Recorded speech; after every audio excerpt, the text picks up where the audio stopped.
Batgirl number 5, written by Gail Simone, art by Arjun Siaf and Vicente Cifuentes. Last issue we left off with the end of an arc, but the very end was the reveal that Barbara's mother has come back to town and is contacting her, I guess, on Christmas. This issue picks up a few days later, or maybe hours later. She's out at a bridge. There's apparently a gangster group called the Whitaker Mob. It is a father and his 3 sons who went straight a while back, and now they're out here with guns and are shaking down people. So we see them go up to this couple in a car, and they pull them out of the car with guns, and they say, all right, get out of the car and give us $3.38. Understandably, they're confused by this, but they're not playing around, and they want their $3.38. And they keep on repeating 338 just over and over again. So clearly they're not in the right headspace. But Batgirl sees they got guns pointed at civilians, so she swoops down. They get into a fight, but before the fight can really even take off at all, the father of the Whitaker Mob just shoots his 3 sons in the head. And Batgirl's like, what? What's going on? And then the father drops his guns, walks over to the edge of the bridge, and just like, all right, I'm going, bye, and jumps off the bridge.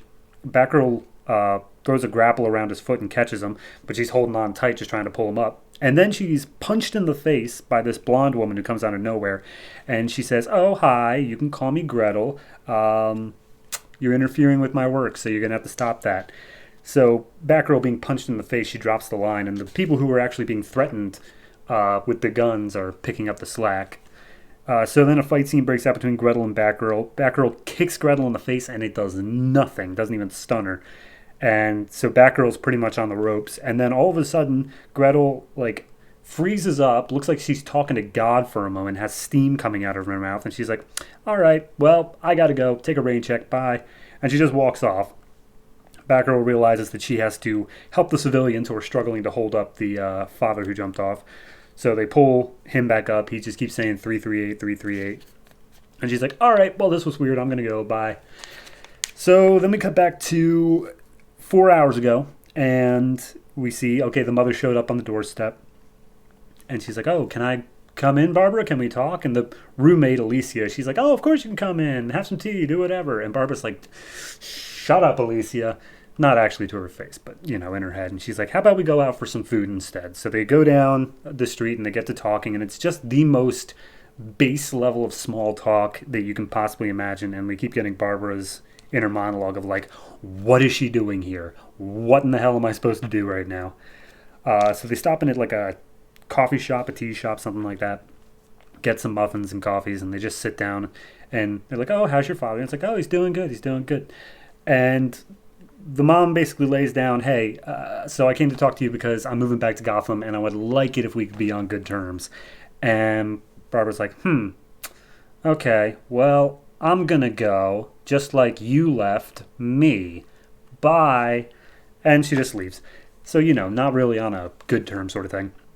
We cut over to GCPD, and because of the bridge incident that happened, Officer McKenna from the first arc is called back up, and Gordon's like, hey, Officer McKenna, are you ready to come back to work? We've got some new thing, and it involves Batgirl. And McKenna's like, oh, Batgirl? I haven't even thought about her since my accident. Meanwhile, you see she's got the whole, pegboard of red string and whatever. So, yeah. Clearly, McKenna's going to be a thorn in Batgirl's side. Cut back to the apartment. 10 hours and 4 cups of jasmine tea later. And Barbara's just trying to get over all of it. Her mother, the 338 thing, just trying to figure it all out, piece it together. Her roommate comes in, turns on the news. Apparently people are protesting Bruce Wayne's revitalizing Gotham thing he's got going on, and they don't want him demolishing some old house, which ends up being 338 Green Lake Drive. Barbara notices this and is like, oh, that's probably the target. Okay, gotta go. We cut to Bruce Wayne, who's not picking up his phone because he's busy trying to do all that.